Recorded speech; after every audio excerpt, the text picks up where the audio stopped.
जैन धर्म और दर्शन का स्वाध्याय हम सभी कर रहे हैं। मुनि प्रमाण सागर जी द्वारा विरचित। मंगलम भगवान वीरो मंगलम गौतमो गणी मंगलम कुंद कुंदाद्यो जैन धर्मोस्तु मंगलम।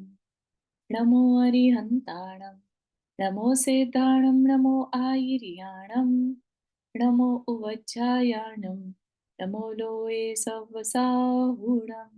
पंच परमेष्ठी भगवान की जय। अगले 45 मिनट के लिए सभी प्रकार के पापों का त्याग करके सभी नौवर्ण मुकार मंत्र पढ़ लें।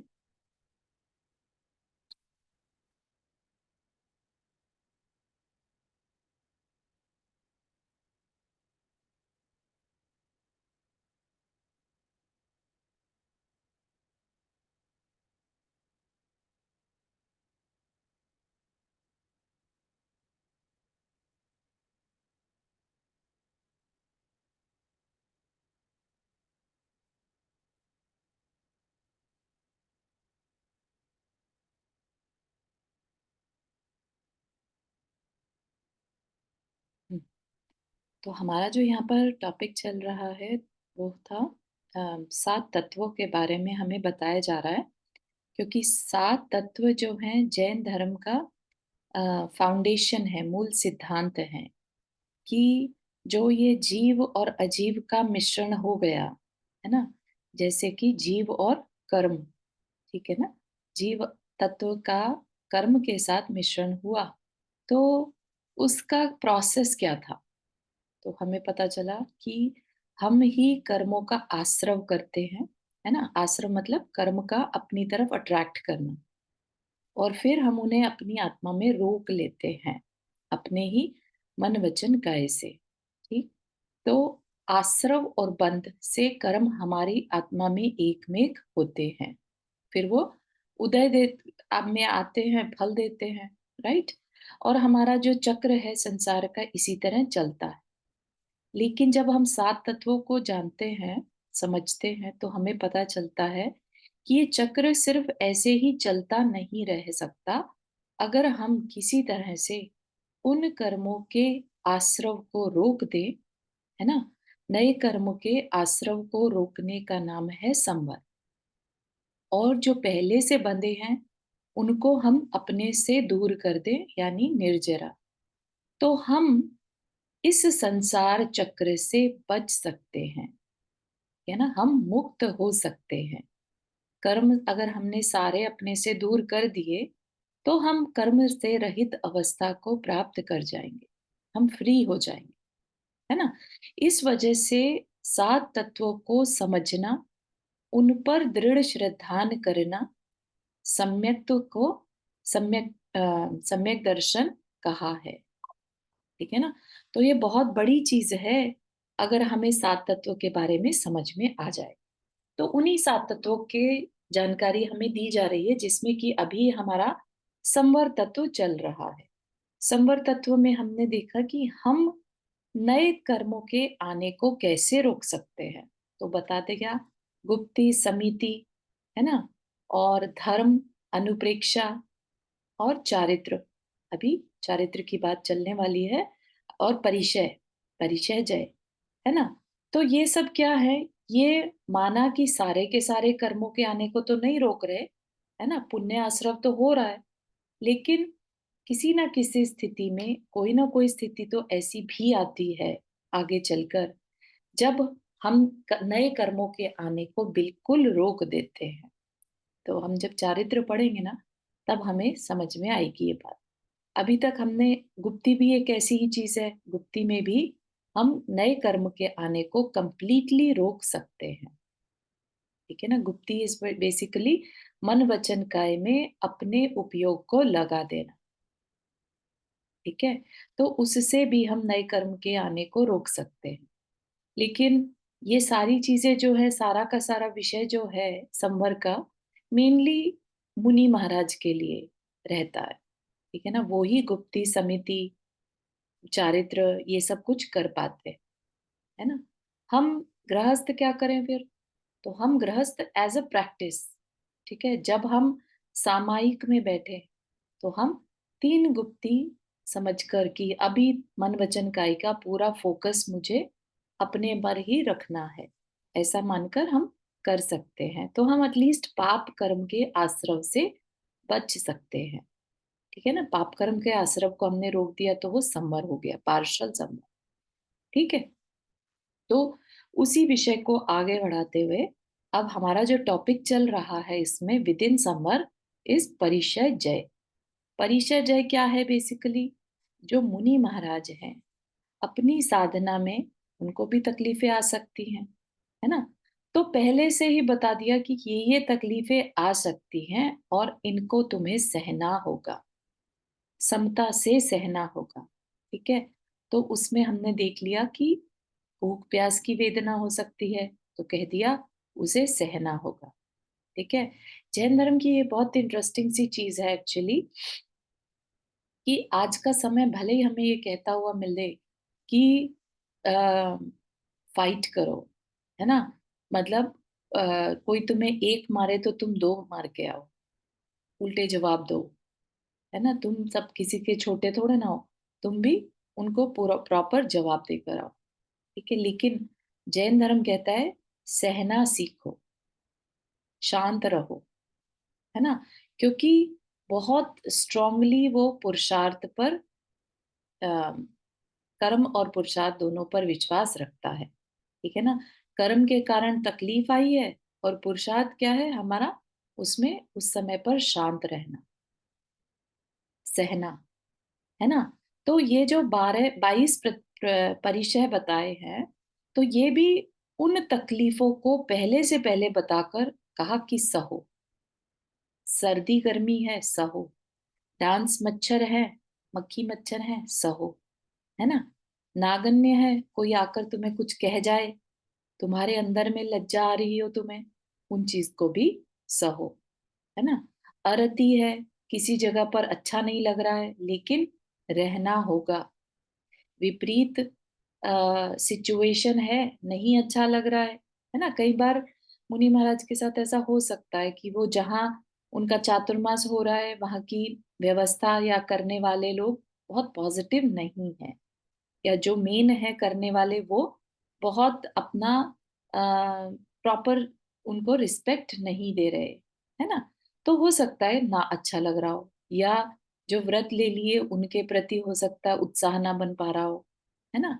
क्योंकि ऐसे लोग आसपास में हैं कि बहुत ज्यादा तकलीफ फील हो रही है, तो उस केस में भी अरति हो सकती है, तो उसको भी सहो। सहो परिचय का मतलब ही तकलीफ को सहना। फिर स्त्री, जो मुनि महाराज हैं उनके लिए कहा कि कोई नव नव युवती आकर बैठ जाए, अपने हाव भाव दिखाने लगे तो अपने ब्रह्मचर्य में रहो, है ना? उस चीज को भी उपसर्ग मानकर उसे सहो। चर्या में चलते हुए नंगे पैर चलना पड़ रहा है, मार्ग में कंकड़ आ रहे हैं, ठंड लग रही है, रोड ठंडी भी हो सकती है, रोड गर्म भी हो सकती है ना? तो ये भी सहो। निषदा, जिसमें कि जिस आसन में बैठ गए, अब जरूरी नहीं है बैठा ही जाए, लेकिन नहीं, प्रण करके बैठे हैं कि इसमें इतनी देर बैठेंगे ही, तो फिर नो मैटर कितना भी दर्द हो उसमें बैठे रहो। शैया, किसी भी मतलब कठोर जमीन हो, है ना? कई बार होता है कि उनके पास तो हर सारी व्यवस्था नहीं है, तो जैसा मिल जाए वैसा सहन करो। ठीक? आक्रोश, कोई कुछ भी बोलकर चला जाए, गाली गलौज करके चला जाए, क्रोध नहीं करना, अपने उस क्रोध को सहन करना, सामने वाले के क्रोध को भी सहन करना। राइट? ऐसे ही वध, कोई आकर मारपीट कर जाए, ऑलमोस्ट वध ही कर जाए, तो भी उसे परिचय मानकर सहना। याचना, जो भी मिल जाए मांगने पर, है ना? हालांकि ऐसा नहीं है कि मुनि महाराज घर घर जाकर मांगते हैं, उनकी एक विधि है ना? तो विधि में भी उनकी रसोई में जो मिल जाए उसको एक्सेप्ट करना। ठीक है ना? और फिर दूसरे के आगे हाथ फैलाना कोई बहुत अच्छी फीलिंग नहीं है, लेकिन उनको इस बात के लिए भी सहना सिखाया गया। ठीक? फिर मिले तो ठीक है, नहीं मिले तो, है ना? तो वो भी अलाभ की स्थिति बन सकती है, तो उसको भी सहना। ठीक। अब आगे देखते हैं। रोग। यदि शरीर किसी रोग व्याधि व पीड़ा से घिर जाए तो उस रोग को शांति पूर्वक सहना। ठीक है ना। मतलब अब रोग है तो उसमें हाय हाय करने की बजाय उसे सहना, क्योंकि रोग जो होता है वो हमारे ही किसी अम, अप्रिय, जो हमारे असाता कर्म है उसके कारण होता है, तो वो हम ही ने बांधा। अब जो काम हमने ही गलत किया, पहले कभी किया हो भले ही, तो आज अगर वो फल दे रहा है तो उसे शोर मचाकर दूसरे को भी तकलीफ में डालना, है ना। बहुत ज्यादा अगर शोर मचाएंगे तो जो सामने वाला है वो भी परेशान होगा। तो उसकी बजाय उसे चुपचाप सहना। ठीक है ना। हम्म। तृण स्पर्श। चलते उठते बैठते सोते समय जो कुछ तृण, तृण होता है तिनके, है ना, कंकड़ कांटा आदि चुभने की पीड़ा ले, उसे साम्य भाव से सहन करना। ये जैसा भी स्पर्श मिल जाए उसको चुपचाप सहना। मल। शरीर में पसीना आदि से मल लग जाने पर भी उस ओर दृष्टि न देकर उन्हें हटाने की इच्छा न करना। सोचिए कभी चल रहे हैं, खूब गर्मी हो रही है और ऊपर से धूल उड़ती हुई आ जाए, कोई कोई बड़ा व्हीकल भी निकलता है तो बहुत तेजी से धूल उड़ती है ना। और ऐसे में उस शरीर पर धूल मिट्टी चिपक जाती है, तो भी अब हम जैसे आपस में हम तो फटाफट से हाथ धो लेंगे, मिट्टी हल्की सी लग गई, लेकिन महाराज जी तो स्नान भी नहीं करते, है ना। उन्हें उस तकलीफ को सहना रहता है। ठीक है ना। शरीर पर कुछ लग गया, भाई कई बार कुछ किसी जीव ने बीट कर दी, कुछ भी है, तो उन सब चीजों को भी सहन करना। ठीक। सत्कार पुरस्कार। किसी ने सम्मान दे दिया तो सम्मान में अपमान में समभाव रखना। आदर सत्कार नहीं होने पर खेद खिन्न नहीं होना। ये तो एक मनुष्य की सबसे बड़ी कमजोरी है ना। चार लोग के बीच अगर बैठे हैं तो लगता है कि अपनी प्रेजेंस बने, है ना, हमें पूछे। राइट। तो ये सबसे कठिन होता है साधु के लिए भी, कि एक साधु होकर और सत्कार पुरस्कार ना की इच्छा ना करे, ना मिलने पर खेद ना करे, है ना। तो ये भी एक तकलीफ में सहन करना बताया। इस तकलीफ को भी सहन करना, है ना। सामने वाला नहीं देना चाह रहा, क्या कर सकते हैं। ठीक है ना। तो उसको भी सहन करना। ठीक। प्रज्ञा। प्रज्ञा एक तरह से अपनी नॉलेज। ठीक। अपने पांडित्य का अहंकार ना होना, कि मुझ में कितना ज्ञान है, मेरी सब सुने, है ना। तो ये प्रज्ञा परिचय है। ये भी एक नॉलेज हो और अहंकार ना हो, है ना, ये भी एक तरह का परिचय है। ठीक है। उसको सहना। फिर अज्ञान। ज्ञान न होने पर, है ना, हर मुनि महाराज के अंदर ज्ञान हो ये जरूरी नहीं है। हो सकता है सामने वाला कुछ एक्सपेक्ट कर रहा हो और मुनि महाराज को नहीं मालूम उसके बारे में, है ना। स्पेशली लोगों की एक धारणा बन जाती है, मुनि महाराज हैं तो पता नहीं कितना ज्ञान होगा, सारे के सारे शास्त्र याद होंगे, हर बात का एकदम सटीक जवाब दे पाएंगे। नहीं, ऐसा नहीं है, ना ऐसा मानना चाहिए। और मुनि महाराज के लिए भी कहा कि लोग, अगर आप में ज्ञान नहीं है और लोग आपको नहीं आदर सम्मान दे रहे, है ना, जो कि पहले भी कहा, तो लोगों के तिरस्कार युक्त वचनों को सुनकर भी अपने अंदर हीन भावना नहीं लाना। ठीक है। एक तो पहले क्या था, दूसरे ने आदर सत्कार नहीं दिया, आप में ज्ञान तो था लेकिन आदर सत्कार नहीं दिया। अब क्या है, अब आपके अंदर ज्ञान नहीं है, ये आपको पता है। राइट। और लोग आपको बिल्कुल भी पूछ नहीं रहे, या पूछ रहे हैं तो गलत सलत बोल रहे हैं। तो अपने अंदर हीन भावना का नहीं आने देना, क्योंकि सारी शक्ति तो आत्मा में ऑलरेडी है। आत्मा का काम ही क्या है, ज्ञान और दर्शन।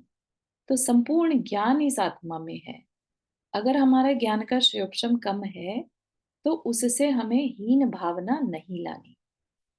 ठीक है, तो ये भी एक परिचय जय बता दिया कि उसको सहना आज नहीं है। जैसा कि असाता वेदनीय में हमारे शरीर में कोई तकलीफ आ गई तो उसको सहना, ऐसे ही अज्ञानता में भी हमारे ज्ञान का क्षोभशम कम है, उसको एक्सेप्ट करना, बजाय उसके कि हीन भावना ले आए। है ना, कि दूसरे साधुओं को तो बहुत नॉलेज है, मुझे तो कुछ नहीं आता, ऐसा नहीं। है ना, अपने आत्मा का चिंतन करना तो आता है ना, तो अपनी आत्मा के चिंतन में लगना ही मुनि का सबसे पहला कार्य है ना। तो इसलिए अज्ञान भावना को जीतने की बात कही। अदर्शन, श्रद्धान से च्युत होने के कारण उपस्थित होने पर भी मुनि मार्ग से च्युत न होना अदर्शन परिचय जय है। तो क्या कहा कि कभी कोई ऐसी स्थिति भी हो सकती है मुनि महाराज के साथ भी कि कभी कोई डाउट आ जाए, है ना, और श्रद्धा डगमगाने लगे, है ना, अभी छूटी नहीं है लेकिन डगमगाने लगे, तो ये स्थिति से भी बचने की कोशिश करना, तो ये अदर्शन परिचय जय। ठीक, तो ये जो है 22 परिचय जैन मुनियों की विशेष साधनाएं। गोल क्या है, इनके द्वारा वह अपने आप को पूर्ण इंद्र विजयी और योगी बनाकर संवर का पात्र बनाते हैं। है ना, माना कि गुप्ती है ना, तीन गुप्ती में मन गुप्ती है, वचन गुप्ती, काय गुप्ती। अब शांत होकर बैठ गए, लेकिन मच्छरों ने परेशान कर दिया, है ना, तो वो गुप्ती कैसे सक्सेसफुल होगी जब तक हमें उन मच्छरों को सहने की आदत नहीं होगी, गर्मी सर्दी सहने की आदत नहीं होगी, आसन विजय नहीं होगा, है ना। तो ये सारी चीजें क्या है, संवर का पात्र बनाते हैं, संवर करने में कारण बनते हैं।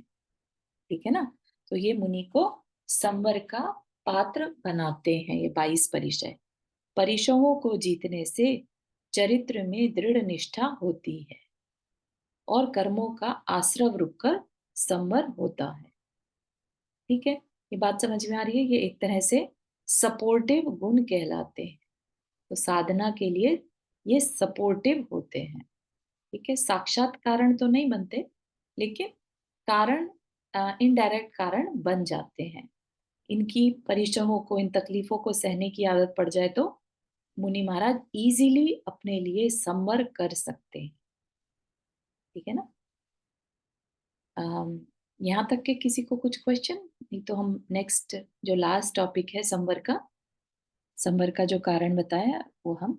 नहीं, चारू जय जी ने क्वेश्चन नहीं, मैं 2 बात बोलना चाह रही थी, जो बीच में आई। एक तो विद्यासागर महाराज जी ने कहा, एक बार बोला प्रवचन में, अगर तुम्हें कोई बात बुरी लगती है किसी की, हम्म। अगर तुम उसको सह लोगे तो तुम्हारी निर्जरा होती है उसमें। हम्म, उसको सहने की कोशिश करो तो निर्जरा होगी। बिल्कुल सही। और एक जो खाने का बताया ना, आहार का, हम्म। एक बार प्रमाण सागर महाराज जी ने बताया कि आहार में वो चले गए। हम्म। किसी को पता लगा होगा कि महाराज जी को हरी मिर्च अच्छी लगती है, ओ। और वो हरी मिर्च की सब्जी दिए जाए बार-बार, बार-बार। वो हम्म। कह रहे मैं क्या करूँ, कैसे करूँ? और मना भी नहीं कर सकता, वो इतनी मुट्ठी में हरी सब्जी भरे जा रहे थे। बाप रे। तो फिर स्पेशली किसी ने ये बताया कि भई तुम इस चीज़ का ध्यान रखो कि आहार में हाँ। ऐसे ना करो। हाँ। हाँ, तो इस तरह के भी उनके ऊपर उपसर्ग तकलीफें आ सकती हैं, है ना, बिल्कुल सही है, बहुत अच्छा। ठीक है, तो अब हमारा संवर का अगला टॉपिक है, लास्ट 7वां साधन है चारित्र। संवर का 7वां चारित्र साधन है। चारित्र मतलब कि हमारा पर्सनालिटी, है ना, हम कैसे बिहेव कर रहे हैं। ठीक है, हमारे अंदर कितनी दृढ़ता है, दृढ़ता के साथ हम कर पा रहे हैं, तो ये क्या है, चारित्र, जिसके द्वारा हित की प्राप्ति और अहित का निवारण होता है, उसे चारित्र कहते हैं। है ना, चारित्र जैसे सबको मालूम ही होगा, ये भी किसी एक पर्सन की पर्सनालिटी को हम देखकर कह सकते हैं ये बहुत डिसिप्लिन्ड है ना, तो हम ये मान सकते हैं वो डिसिप्लिन्ड है, तो उसके ये ट्रेट्स हैं, ये काम वो बहुत इजीली अचीव कर पाता है अपने डिसिप्लिन की वजह से, ठीक है ना? तो ये चारित्र क्या है, एक तरह से हमें डिसिप्लिन बनाता है। और डिसिप्लिन सिर्फ डिसिप्लिन नहीं बना रहा है, लाइक अपने रियल जो हमारा स्वभाव है, चारित्र एक तरह से हमारी पर्सनैलिटी, हमारा स्वभाव बन जाता है, ठीक है ना? तो अब जिसकी बहुत अच्छे से परिचय सहने की आदत पड़ जाए, ठीक? तो उसका स्वभाव क्या बन जाएगा? समता में रहने का स्वभाव बन जाएगा। तो ये क्या हो गया हमारा? सामायिक चारित्र, ठीक है ना? तो इस तरीके से चारित्र, तो अब हम कह सकते हैं जिसके पास सामायिक चारित्र है, तो वो अपने काफ़ी सारे कर्मों का संवर कर पा रहा होगा, ठीक? तो यहाँ पर सिर्फ उनकी पहचान कराई जा रही है कि कितनी प्रकार के चारित्र होते हैं, ठीक है? तो मुनि महाराज के पास तो चारित्र होता ही है, और चारित्र है तो वो संवर भी करते हैं, ठीक है ना? तो चारित्र क्या है? एक परिभाषा के अनुसार आत्मिक शुद्ध दशा में स्थिर होने का प्रयत्न करना चारित्र है। चारित्र का मतलब अभी क्या बताया था? स्वभाव। और आत्मा का स्वभाव क्या है? आत्मा का स्वभाव शुद्ध है ना? कर्म कालिमा से रहित है, ठीक? और अनंत ज्ञान दर्शन सुख रूप है, ठीक है ना? तो वो रियल चारित्र है, जहां पर 18 दोषों से रहित अवस्था पॉसिबल है, ठीक है ना? तो आत्मिक शुद्ध दशा में स्थिर होने का प्रयत्न करना चारित्र है। हर कोई उसमें स्थित हो पाएगा, ये जरूरी नहीं है। स्टार्टिंग में मुनि महाराज भी ऐसा नहीं कि सबके सब उत्कृष्ट चारित्र को कर पाते हैं। तो धीरे धीरे उनके अंदर उनका गोल ये रहता है कि हमें भी अपनी आत्मा की शुद्ध दशा में स्थित होना है, ठीक? तो उसको जो पाने के लिए वो अपनी एक पर्सनालिटी बना लेते हैं, वह चारित्र है। कि हम ऐसा करेंगे, अगर हम समता में रहेंगे, तो हम अपनी शुद्ध अवस्था में स्थित हो पाएंगे, ठीक? तो ये गोल है, और चारित्र उसमें सहायता करता है, ठीक? तो विशुद्धि की तरतमता की अपेक्षा चारित्र 5 प्रकार का कहा गया है। विशुद्धि की तरतमता का क्या मतलब है? कि जैसे जैसे आत्मा में गुण प्रकट होते हैं, वैसे वैसे चारित्र को डिवाइड कर दिया, ठीक? तो यहाँ पर नाम दे दिए: सामायिक, छेदोपस्थापना, परिहार, विशुद्धि, सूक्ष्म सांप्राय और यथाख्यात। इनके एक्सप्लेनेशन थोड़े से दिए हैं, तो वो भी देख लेते हैं। सामायिक क्या है? तो मुनि एक चीज पूछ महाराज, सकते हाँ पूर्णिमा जी। हैं? ये संवर का वापस ये ना, जिसके द्वारा हित का, और ये क्या है हित? संवर क्या, ऊपर की लाइन देखिए फर्स्ट, जिसके द्वारा हित की द्वारा, प्राप्ति और हाँ अहित का निवारण। हाँ, हित की प्राप्ति। हित क्या है? हित है बेसिकली अपने आत्मिक शुद्ध दशा को पाना, ठीक है ना? हम्म, तो हित की प्राप्ति, तो हम अपने आत्मिक शुद्ध दशा को पा सकते हैं अगर हम चारित्र को फॉलो करते हैं, है ना? और चारित्र की शुरुआत कहाँ से होती है? व्रत नियम से, व्रत नियम से, है ना? हाँ।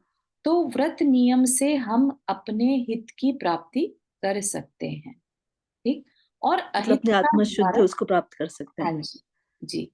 जिसने व्रत नियम पाले हैं वही आगे बढ़ सकता है अपनी आत्मा को पाने के लिए, है ना? ओके। देखिए, सम्यक दर्शन, सम्यक ज्ञान, सम्यक चारित्र, चारित्र। ठीक है ना? तो वो चारित्र एक तरह से क्या है? वो आत्मा का ही गुण है। आत्मा के अंदर अनंत गुण है, राइट? उसी में ही हम्म, जैसे हम कहते हैं कि उत्तम क्षमा आत्मा का गुण है, ठीक है ना? हाँ और हाँ। क्षमा कौन कर पाएगा? जिसके चारित्र समता है समता चारित्र में, ना? हाँ, जिसमें समता है वो ही क्षमा कर पाएगा। जिसमें हम्म, साम्य भाव है ही नहीं, उसको तो तुरंत आवेश आ जाएगा, गुस्सा करेगा, हम्म, है ना?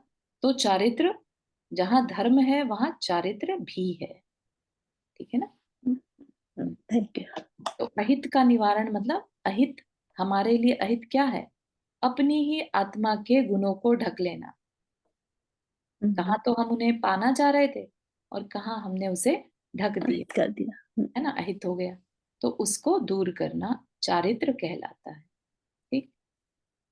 तो किसी भी तरीके से जैसे भी समझ में आए बात को, बहुत मल्टीपल तरीके से हम इसको समझ सकते हैं। ठीक है, बात है सिर्फ अपने स्वभाव में रहना, अपने रियल स्वभाव को पान लेना ही सबसे बेस्ट चारित्र कहलाएगा। डे वन से पा लेते हैं क्या? नहीं। ठीक है ना, स्टार्टिंग में कैसे होगा फिर? सामायिक चारित्र स्टार्टिंग से होता है, राइट। मुनि महाराज बनते साथ ही समता की साधना शुरू हो जाती है। ठीक है ना। तो ये 22 जो हमें बताए वो क्या है? वो यही है, हमें समता में स्थित रहने में हेल्प करते हैं। तो सामायिक चारित्र साम्य भाव में स्थित रहने के लिए समस्त पाप प्रवृत्तियों का त्याग करना सामायिक चारित्र है। ठीक। तो पाप से हम, पाप जब भी हम पाप करते हैं तब हम डिस्टर्ब होते हैं। कभी नोटिस करिए, कभी हम क्षमा करते हैं किसी को तो हम शांत ही रहते हैं, है ना। क्षमा हमें कभी भी विचलित नहीं करती, लेकिन जब हम गुस्सा करते हैं तो हम विचलित हो जाते हैं। और क्षमा, क्रोध करना क्या है? क्रोध हमारी कषाय है ना। और कषाय क्या है? पाप है।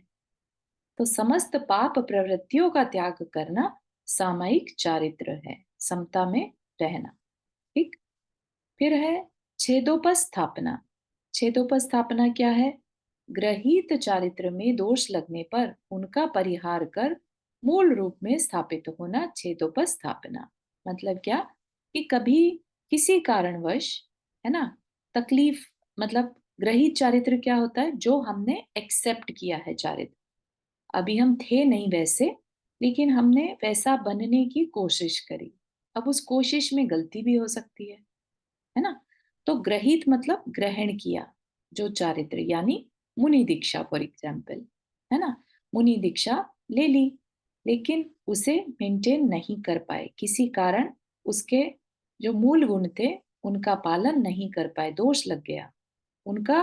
उन दोषों को दूर करके, परिहार मतलब दूर करना, ठीक, और मूल रूप में स्थापित होना, फिर से वापिस से अपनी दीक्षा में स्थापित हो जाना छेदोपस्थापना है। ठीक है।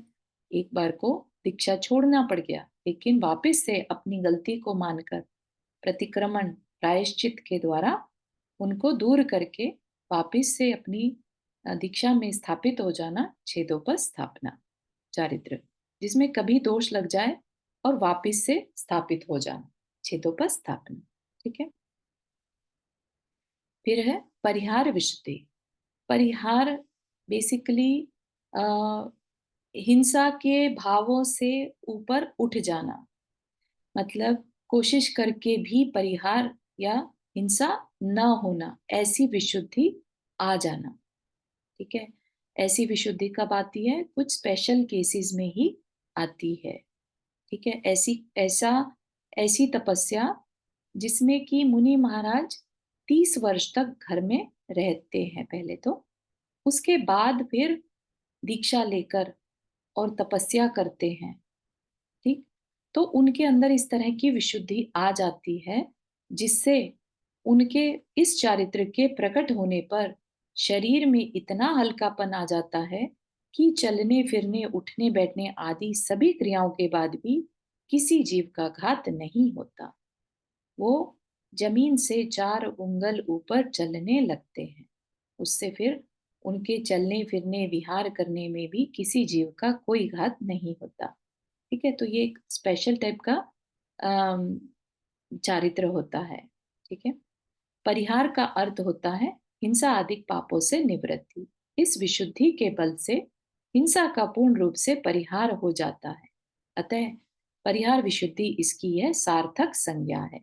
इस चारित्र का धनी साधु जल से अलिप्त कमल के पत्र की तरह पापों से अलिप्त रहता है। यह किसी विशिष्ट साधना संपन्न तपस्वी को ही प्राप्त होता है।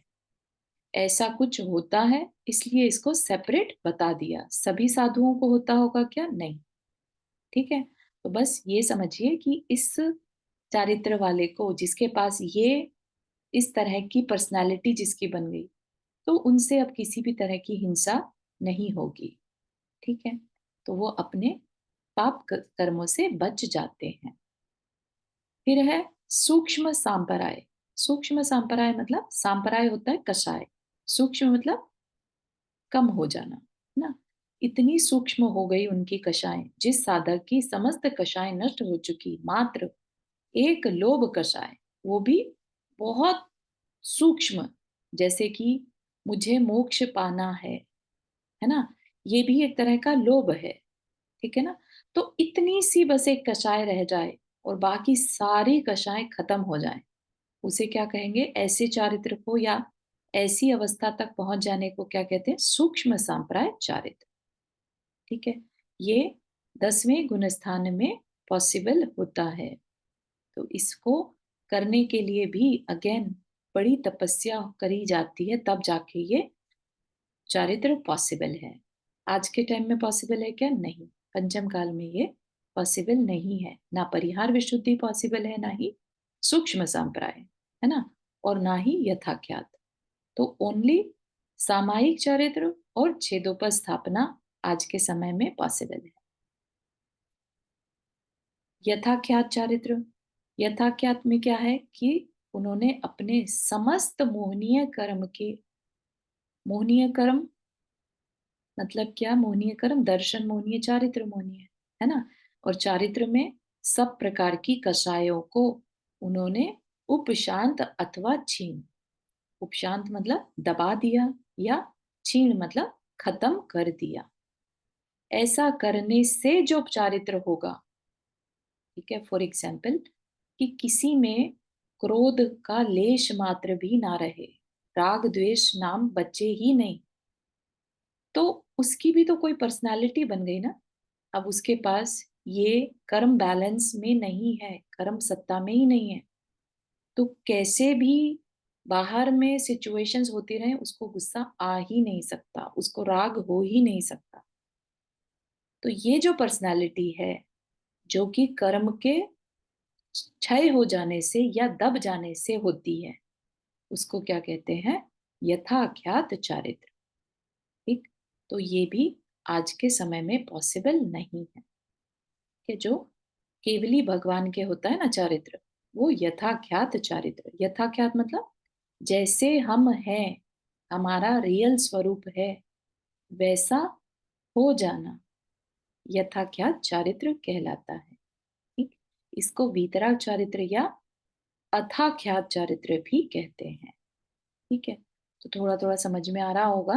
हालांकि अम, सोचिए, अगर हम पंचम चतुर्थ काल में होते और हमारे सामने तीर्थंकर होते या कोई केवली होते, तो हमें ये सब बातें बहुत अच्छे से समझ में आ जाती, है ना? अपन उनके डायरेक्ट एग्जाम्पल दे सकते थे कि फलाने वन में वो मुनि महाराज आए हुए हैं ना, केवली मुनि महाराज, उनको जाकर देखो, वो यथाख्यात चारित्र में, है ना? तो बहुत अलग ही वातावरण रहता, समझने की जो नॉलेज लेवल भी है, वो साक्षात जो चीजें दिखती हैं, तो हमें उस पर यकीन भी जल्दी हो जाता है। तो हमारे अंदर की कशाई भी इतना लॉजिकल दिमाग नहीं रहता जो आज के टाइम में हमारे साथ चलता है, कि हम क्यों माने, है ना? रात्रि भोजन त्याग क्यों करें? पहले के टाइम में तो लाइट नहीं होती थी इसलिए कहते थे, आज के टाइम में तो लाइट है, हम अच्छे से देख सकते हैं, कोई कीड़ा तो नहीं चला गया, है ना? लेकिन वो ये नहीं समझ रहे कि जैन धर्म जो है, दो इंद्रिय तीन इंद्रिय की बात नहीं करता। वो एक इंद्रिय का भी जिस समय पर कम से कम घात हो, पॉसिबिलिटी हो, उस चीज को फॉलो करना। तो रात्रि में क्योंकि एक इंद्रिय जीवों का बहुत मतलब असंख्यात संख्या में अनंतानंत आ जाते हैं भोजन के ऊपर, इसलिए रात्रि भोजन को का निषेध कहा, है ना? अब जो आचार्यों के मुख से डायरेक्ट सुन ले बात और उन पे हमें विश्वास भी हो, तो बात जल्दी एक्सेप्ट में हो जाती है। नहीं तो हमारा ब्रेन चलता है कि हमारा मन करता है, दूसरे भी तो करते हैं, हम क्यों, है ना? यहाँ पर यह बात ध्यान देने योग्य है कि सामायिक के अतिरिक्त शेष चारों चारित्र सामायिक रूप में ही हैं। बेसिकली समता तो सभी प्रकार के चारित्र का बेस है, परंतु आचार गुणों की विशेषता होने के कारण उन चार को अलग कहा गया है। ठीक है, तो ये थोड़ा सा समझाने के रूप से था कि पांचों चारित्र में क्या डिफरेंस है। इस प्रकार व्रत, समिति, गुप्ति, धर्म, अनुप्रेक्षा, परिचय, जय और चारित्र रूप संवर के 62 यानी 62 भेद कहे गए हैं। ठीक है, हमने सबको फर्दर डिवीजन करके देख लिया, तो टोटल 62 भेद मुख्य रूप से साधु जीवन को लक्ष्य करके कहे गए हैं। इसका अर्थ यह है कि संवर की सिद्धि के लिए साधु धर्म अपेक्षित है। अपेक्षित मतलब कि साधु धर्म होगा तभी संवर ठीक से हो पाएगा। ठीक है, गृहस्थ जन भी इनका यथाशक्ति पालन करके आंशिक संवर के अधिकारी बन सकते हैं। आंशिक संवर क्या होगा कि हम आ, शांत होकर बैठ जाएं, उठने रखने बैठने में ध्यान दें, तो हम भी पाप से बच सकते हैं, उस रूप, है ना। तो उतने बचने को हम क्या कहेंगे, आंशिक संवर कर लिया। ठीक है, तो यहां तक हमारा संवर का टॉपिक खत्म हो गया। अब हमारा नेक्स्ट टॉपिक है निर्जरा, जो कि हमारा नेक्स्ट तत्व है। 7 तत्वों में नेक्स्ट तत्व है ना। तत्व सबको अभी याद होने लगे हैं क्या? 7 तत्व अगर पूछा जाए तो याद होने लगे हैं? हाँ चारू जी। या जी। हाँ, जो बहुत समय से ज्वाइन करे हैं उनका तो समझ में आता है। और पूछे जाए तो हाउ अबाउट प्रियंका जी?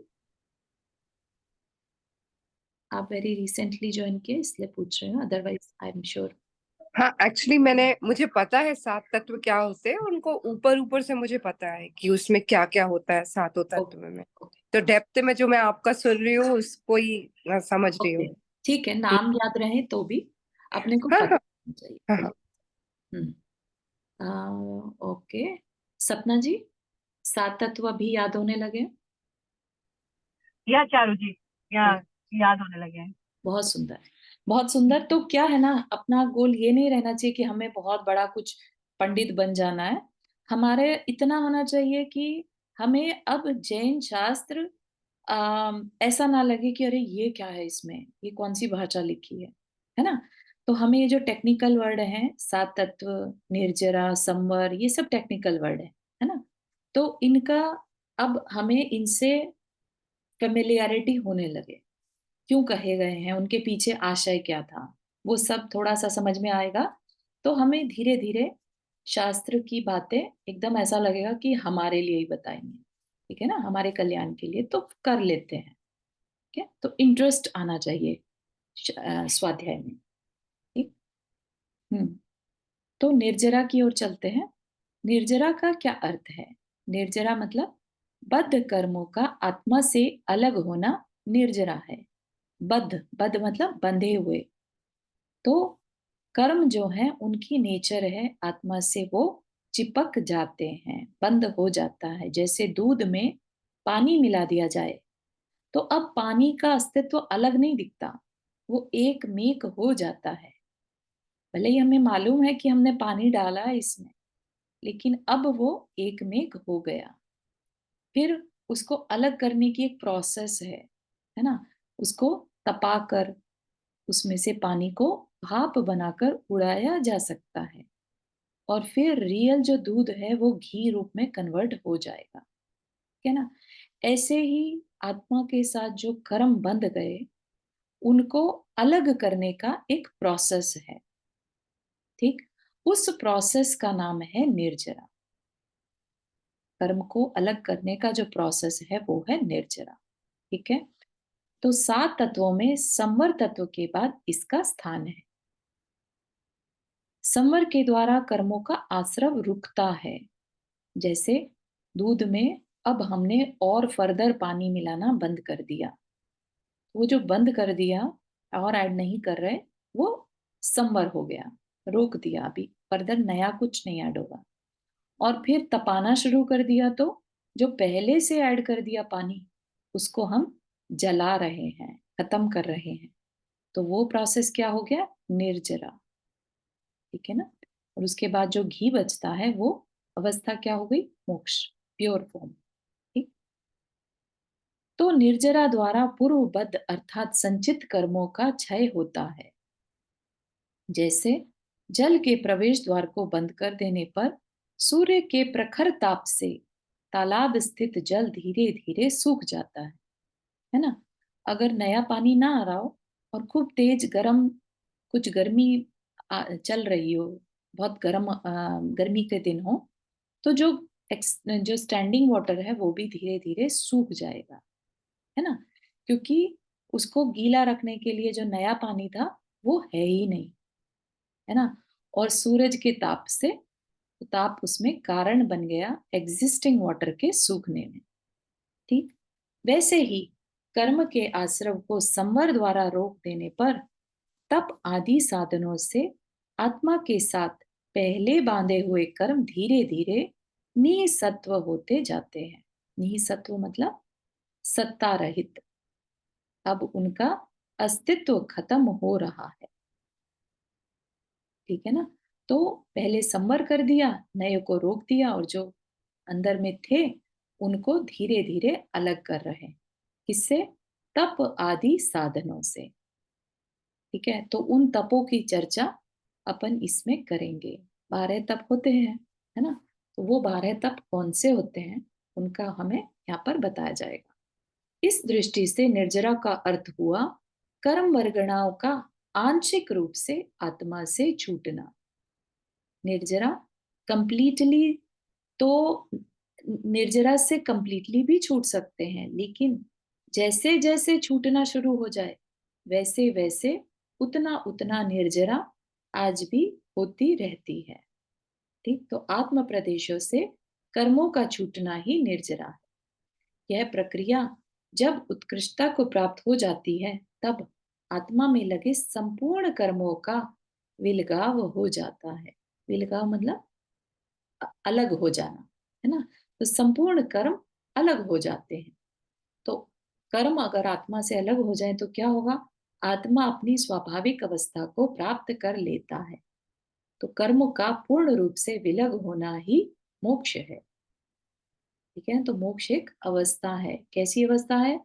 आत्मा की कर्म रहित अवस्था को मोक्ष कहते हैं। वो एक अलग बात है कि आत्मा का स्वभाव है ऊपर की ओर जाना। इसलिए आत्मा जैसे ही कर्मों से रहित होती है इमीडिएटली ऊपर सबसे टॉप तक जहां तक जा सकती है वहां पर जाकर रुक जाती। ठीक है। इसलिए अपन कह देते हैं कि सिद्ध शिला पर सारे सिद्ध विराजित है। तो ऐसा नहीं है कि वहां पर कुछ सब बैठकर मेडिटेशन कर रहे हैं। प्योर सोल्स हैं जिसमें कि कोई राग द्वेष, कर्म से राग द्वेष होते हैं, कर्म ही नहीं है तो राग द्वेष भी नहीं है, शरीर भी नहीं है, कुछ नहीं। बस अपने अनंत सुख को वो उसका वेदन करती रहती है आत्मा। ठीक है ना। तो ऐसा नहीं कि उसमें वहां पर तो बोर हो जाते होंगे, कुछ भी करने को नहीं है, ऐसा नहीं। ठीक है ना। अपन उसको विजुअलाइज भी ठीक से नहीं कर पाते। निर्जरा शुद्धता की प्राप्ति के मार्ग में सीढ़ियों के समान है। जैसे कदम कदम कदम दर कदम सीढ़ियों पर चढ़कर मंजिल तक पहुंचते हैं, वैसे ही क्रम से निर्जरा करते हुए मोक्ष अवस्था की प्राप्ति होती है। कोई भी एकदम से अपने सारे कर्मों को झाड़ दे ऐसा नहीं होता। ठीक है ना। क्रम से ही कर्म अपनी आत्मा से दूर होते हैं। और क्रम भी किसी का ज्यादा टाइम चल सकता है और किसी का कम। जैसे हाँ, आदिनाथ भगवान ने 1000 वर्ष तक तपस्या की। तपस्या मतलब तप किया, है ना। और बाहुबली भगवान ने 1 वर्ष किया। कहाँ 1000 वर्ष और कहाँ 1 वर्ष, है ना। और भरत चक्रवर्ती ने 48 मिनट में ही अपने जो भी कर्म थे, है ना, उनको, जो 4 घातीय कर्म थे उनको नष्ट कर दिया। और केवल ज्ञान प्राप्त कर लिया। तो हर एक की डिफरेंट डिफरेंट स्टेजेस हो सकती हैं, टाइम अलग अलग हो सकता है, लेकिन बढ़ रहे हैं सब के सब। हाँ, आदिनाथ भगवान ने 1000 पहले जब स्टार्ट की तपस्या करना, तो उन्हें भी मोक्ष मार्गी कहलाएंगे वे भी। और बाहुबली स्वामी ने 1 वर्ष में जो पहला कदम उठाया, तब वो भी मोक्ष मार्गी कहलाएंगे। और ऐसे ही सभी मोक्ष की तरफ जाने वाले जिसने भी तप शुरू कर दिया, वो सब अपने तप से मोक्ष को पा ही लेंगे, ऐसा समझना चाहिए। जिसने भी तप किया वो मोक्ष को पा ही लेता है, तप कभी व्यर्थ नहीं जाता। आज नहीं तो कल, कल इन द सेंस कि कुछ भवों बाद। लेकिन जब भी अपनी अवेयरनेस में तप किया, किस कारण से तप कर रहे हैं, अगर इस अवेयरनेस के साथ तप किया तो वो तप वेस्ट नहीं जाता। ठीक है ना? तो इसलिए तप की बहुत वैल्यू है। और ये नहीं समझना कि अरे पंचम काल में मोक्ष तो होता नहीं, फिर तप क्यों करें, है ना? तो ऐसे भाव नहीं लाना अंदर में। अपनी आज की जितनी शक्ति है, जितनी अपनी पोटेंशियल है, उसके अकॉर्डिंगली, जैसी हमारी सिचुएशन है, घर की व्यवस्था है, उसके अकॉर्डिंगली थोड़ा थोड़ा तप हम सबको करते रहना चाहिए, है ना? तो फिर ये समय हमें, जो तप हमने आज कर लिया वो ही हमारे को आगे, क्योंकि संस्कार बन जाते हैं उन तप के, आत्मा पर संस्कार पड़ जाते हैं, तो वो संस्कार आगे जाएंगे। और उन संस्कारों के कारण फिर लेट से देवगति में भी फिर उन तपों के लिए एक एक्साइटमेंट बना रहता है कि फिर मैं मनुष्य बनूं, फिर से तपस्या करूं, ऐसे भाव बने रहते हैं, है ना? तो कहने का है कि जो तप के संस्कार हैं ये वेस्ट नहीं जाते। ठीक है, तो अपन इसको निर्जरा के भेद के बारे में नेक्स्ट सेशन में चर्चा करेंगे। यहाँ तक के किसी को कुछ क्वेश्चन या पूछना है?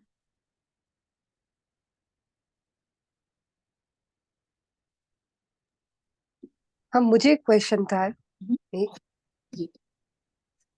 जैसे अपन त्याग करते हैं किसी चीज का, और इन केस रात्रि भोजन का त्याग किया, लेकिन कभी गुरु के सामने जाके कर दिया, लेकिन कभी लाइफ में, अभी तो कर लिया लेकिन पहले बात का नहीं सोचा, बाद में कभी ऐसा मौका आया कि अपन ने खा लिया या खाना पड़ गया, हेल्थ की वजह से, कुछ भी रीजन से एक दिन भी खाना पड़ गया, तो लोग ऐसा बोलते हैं कि पहले आप बोल दो महाराज जी को, कि या किसी से भी जिससे भी आपने व्रत लिया है कि हम इतने दिन की छूट रखेंगे।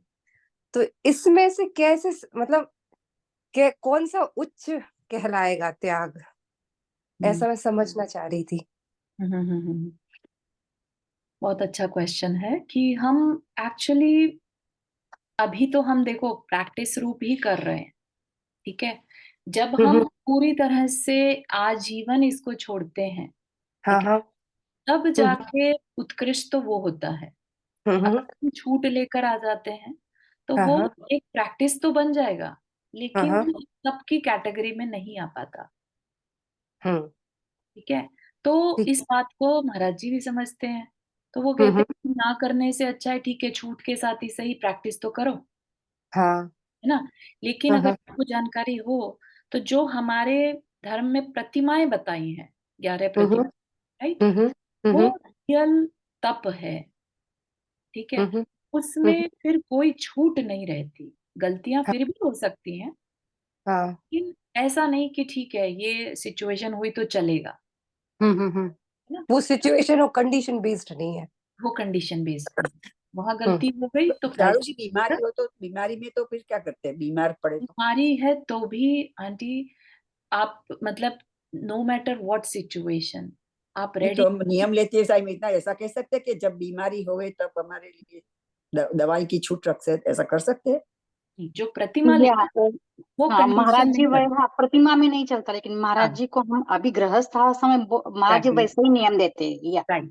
प्रैक्टिस में हम कर सकते हैं, लेकिन उसका उतना बेनिफिट नहीं होगा जितना कि प्रतिमा का होता है हाँ ना। अच्छा, और अगर हम Just रोज like का रोज नियम ले ले, रोज रात को सब हाँ, करके के वो भी चार प्रैक्टिस प्रकार होगी। का, तो वो वो हाँ, बराबर है। बिल्कुल बराबर है। देखिए, पुण्य तो दोनों अवस्थाओं में मिलेगा, ठीक है ना। पुण्य होगा, और जैसे एक में 100% मिलेगा तो एक में 70% मिलता है, अच्छा। ठीक है ना। इतना डिफरेंस है। लेकिन अच्छा। ये तो अपने आप को वो नहीं करना कि अरे हम तो नहीं कर पाते ना, बीमारी में जाता है, इससे बेटर हम कई लोग इस चीज को एक्सक्यूज बना लेते हैं कि हाँ नहीं, ऐसा क्या है कि हम लोग बीमारी, जब हम बीमार होते हैं, राइट, तो हाँ तो हमको लोग पता नहीं है कि हमारा क्या होता है, हमें तो पता नहीं, पर घर वाले कुछ कर लेते हैं, तो फिर हाँ हमने नियम लिया है और घर वाले कुछ करेंगे तो हम तो पाप में पड़ जाएंगे ना। हाँ, तो वो चीज को बचने के लिए कहते हैं कि चलो उतनी छूट रख लो, है ना। हम्म। तो ना और से बताइए। हाँ, तो इसलिए, लेकिन जब आपका ऐसी दृढ़ श्रद्धा हो जाए, नो मैटर, मुझे अपनी आत्मा का कल्याण करना है अब, तब हम पूर्णता की ओर बढ़ते हैं, ठीक है। फिर उसमें कोई एक्सेप्शन नहीं रहता, और वो ताउम्र के लिए होता है, लाइफ लॉन्ग, हाँ ठीक है। अब आपको हर हालत में उसको फॉलो करना है। कभी गलती हो जाए अनजाने में, जानबूझकर नहीं, अनजाने में, तो फिर उसका प्रायश्चित लिया जाता है, ठीक है। अच्छा, तो इसी इसी के ऊपर से एक क्वेश्चन है कि जैसे प्रतिक्रमण करते हैं ना, तीनों टाइम वो लोग करते हैं तो उनकी निर्जरा होती रहती है, राइट। तो इस प्रतिक्रमण का फर्क, जैसे हम लोग श्रावक हैं, हमने अभी कोई नियम ऐसा नहीं लिया, प्रतिमा नहीं ली, नियम तो बहुत सारे ले रखे हैं जीवन, लेकिन प्रतिमा नहीं ली है। तो हम तो, मैं मतलब मैं अपना केस बता रही हूँ, मैं तो क्या करती हूँ, रोज प्रतिक्रमण कर लेती हूँ शाम को या सोने के पहले। तो इसका कितना मतलब मैं तो इवेल्युएट कर रही हूँ कि मैं सही कर रही हूँ कि नहीं, इतना चेक कर रही हूँ मैं अपने आप को, और कुछ नहीं। तो प्रतिक्रमण भी एक्चुअली तो जो तपस्वी तप लेते हैं, राइट, जो हाँ, सीमाएं व्रत प्रतिमाएं लेते हैं उनके लिए है, ठीक है। अच्छा। अगेन हाँ हम अपने हेलो। लिए हेलो। प्रतिक्रमण कर रहे हैं। हाँ। हाँ, जो प्रतिक्रमण हम अपने लिए कर पा रहे हैं वो एक तरह से अपनी अवेयरनेस के लिए है, ठीक है। अपनी कुछ आलोचना है वो। हाँ, अपनी निंदा आलोचना करने के लिए हाँ, प्रैक्टिस रूप है गया, अच्छा, है ना। उसको और उस तरह शुभ से। भाव है, हाँ शुभ हाँ। भाव है कि हमसे गलती हुई, हमने उसका हम्म प्रतिक्रमण कर लिया, ठीक है ना। हाँ। शुभ भाव है, तो हम्म करना चाहिए। ठीक है। धन्यवाद। चलिए, किसी और को कुछ पूछना है इससे पहले वी एंड द क्लास?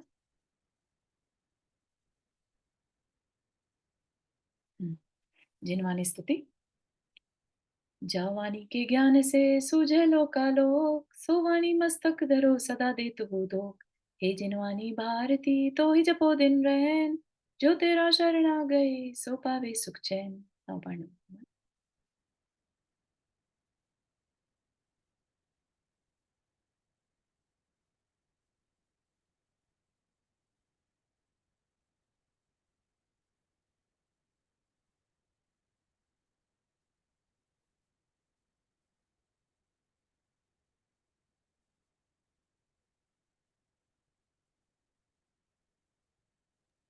सभी को जय जिनेन्द्र। जय जिनेन्द्र। जय जिनेन्द्र।